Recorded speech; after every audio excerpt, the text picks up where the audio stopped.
Based on the communication made to Malacanang, there are 2 dates that we gave to Malacanang.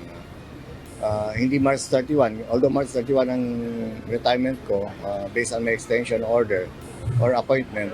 Preparado na ang Campo Crame para sa isasagawang turnover ceremony at retirement honors ni Philippine National Police Chief, Police General Benjamin Acorda Jr.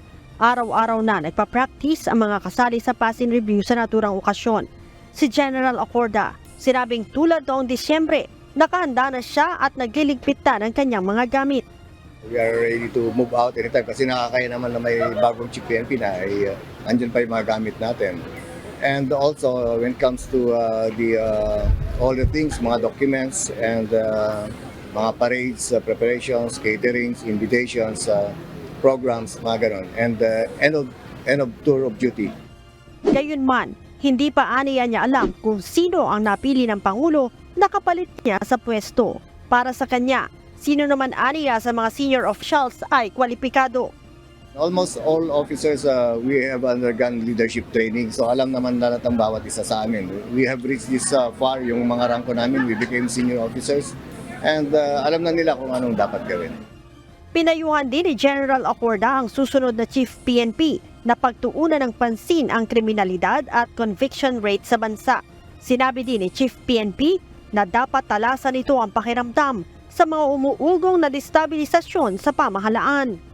Yung susunod should be on the lookout always kasi mas tahimik ang bansa natin kung mas stable ang administration. And we are doing good in terms of economics. Sana supportahan natin ang ating presidente.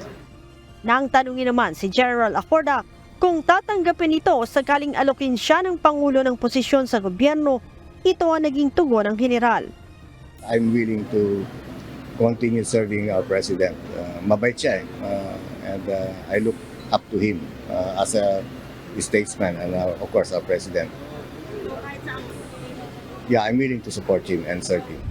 Sa huli, nagpasalamat din si General Acorda sa mga pulis mula sa pinakamababa hanggang sa pinakamataas na ranggo sa suportang ibinigay sa kanya sa buong panahon ng kanyang pamumuno. Ganun din sa publiko na walang sawang sumusuporta at nagtitiwala sa pambansang pulisya. Nea Ilagan, UNTV, News and Rescue. Diyos ang aming sandigan, serbisyo publiko ang aming pinahahalagahan.